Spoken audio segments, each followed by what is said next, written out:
browse features versus evergreen content daily channel here. So I feel trapped in the browse feature, friendly content with no longevity. It is a conundrum that a lot of channels have to face, especially if you're news or recency, relevancy type of based as a channel. So the news cycle, which doesn't end. So this is very much like Philip DeFranco, right? He is not getting a ton of traction on videos from not only last month, but videos from 2019, because a lot of what he covers is going to be recent events, right? And so most of the time, the recent event that happened in 2018 is usually no longer applicable or interesting to what is happening in 2022, with the exception of, Amber Heard and Johnny Depp, or, because they're coming back from 2016. But for the most part, a lot of the stuff that has happened then doesn't seem to matter now, right?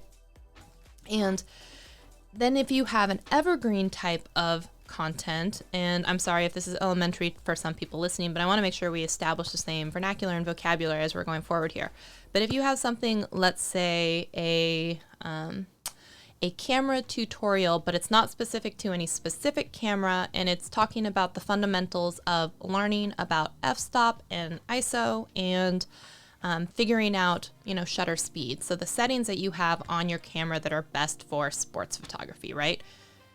Most of the time, there's not going to be some brand new invention in camera that's going to make it so that you're not going to be talking about ISO and shutter speed and, f-stop or aperture in 3, 5, 10 years from now, right?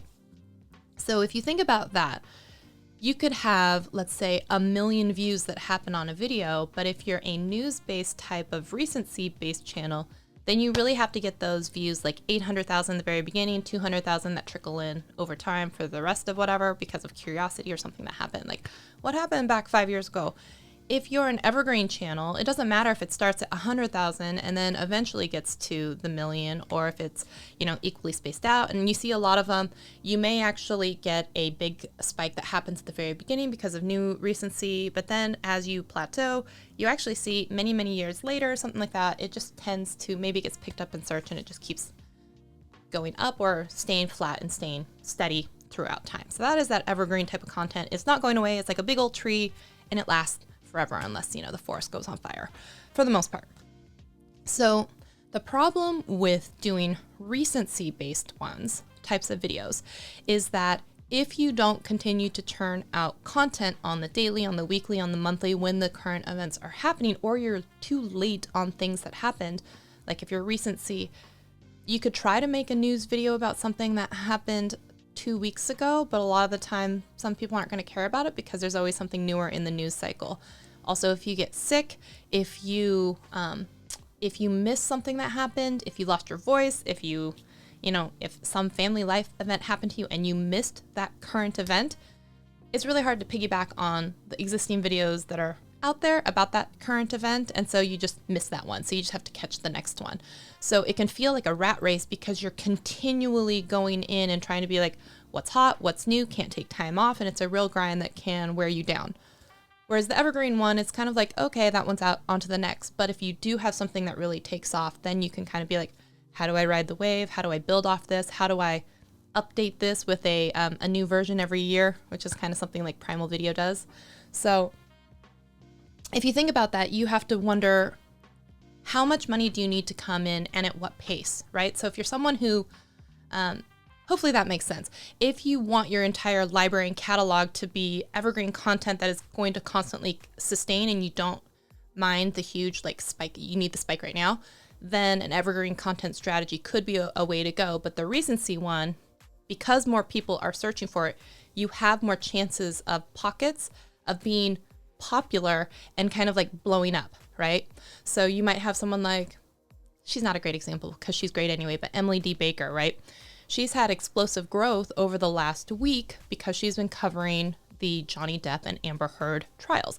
So they're live streaming the trial, but she's bringing her opinion and commentary as a former lawyer for 25 years or whatnot into this commentary. And so the live streams are getting 22,000 people each time she's live streaming. It's nuts. I've never seen it. It's crazy, right? What? And kudos and shout out to her mods and everything like that. But like 22,000 people are tuning into her live stream. And she's grown, I think it's like 30,000 subscribers from when the coverage started. She even started a new, smaller Quick Bits channel where it's breaking down smaller parts of her live stream or like short recap videos and stuff. And it's going well. It already has like 30,000. And I'm like, girl, you surpassed me in like a week. Good job. But if you think about that, she's not streaming right now because of the fact that I think she's on family vacation or something like that. So that explosive growth that she was getting for the first 10 days of the trial that she was covering it, which is like 30,000 people. She's now not getting that because they're going to someplace else. But, you know, Emily's great. And she's telling people, go here, go there, and watch the coverage because I won't be doing it. But you can tell that if she was in the recency minds, you know, and she was staying in it, then she would gain 50 or 60,000. And so it just kind of depends, though, on the recency thing being on the smaller channel. She's not yet even monetized on it, but she has a video over 1 million views over there. So it'd be great if she'd had a longevity type of strategy on that one, got monetized, and then had the stuff blow up. Does that make sense? Is this helpful at all? Am I just rambling? I should probably also tell you to do the YouTuber things. Subscribe. Damn it, every time. Like this video. Maybe share it out. Maybe leave a comment. I don't know. Do the YouTube things you're supposed to do. All right, let's go back to the Creator Mix. If you like the Creator Mix, by the way, it's a playlist of all the music that I've curated. I believe I have a playlist link that I could send you, but it's a public playlist on my profile under Apple Music, and it's also on Spotify. Yes. Okay. So we were talking longevity. So what do you want to talk about? Is it wildly, drastically different in variation? And is there any way that you could turn it into some sort of lesson that is more evergreen?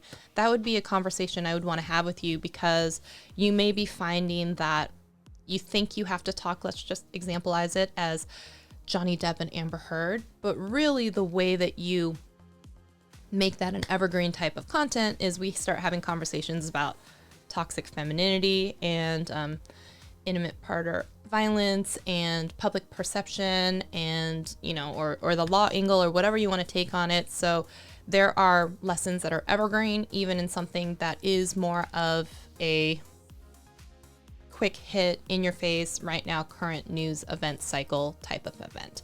So hopefully that makes sense. If you want to have a chat about it, I'm certainly happy to, but I would really kind of focus in on what do you really want to talk about? And then let's evaluate, is it really wildly different?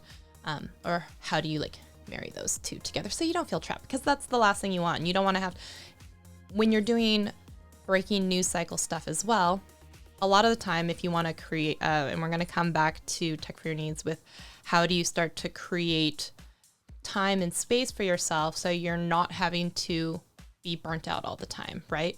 It's really hard with something that is recency based to not be burnt out, because like Emily was doing, you know, live streams 8 hours a day. As long as court was in session, she was on, you know, so that is going to create a lot of burnout if you're doing that Monday through Friday for 6 weeks. I think this trial is lasting for. That could be tough, you know, or like, is it going to be time to sacrifice vacation time or time with your family, right? Or I think she had to end a stream once because she had to, like, I had to do mom stuff, you know, like that stuff happens.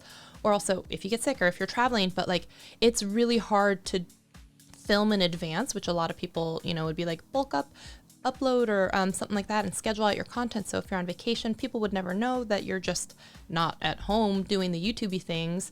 But when you're a recency type of based channel, an event, it can be difficult to predict the future news cycle of what's going to happen. So you could start to feel trapped in that too, because you're constantly scouring the internet for what's new in this space. What can I talk about?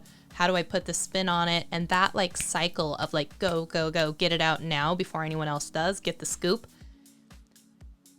That can be really, really a difficult place to be for your own mental psyche. So, all right.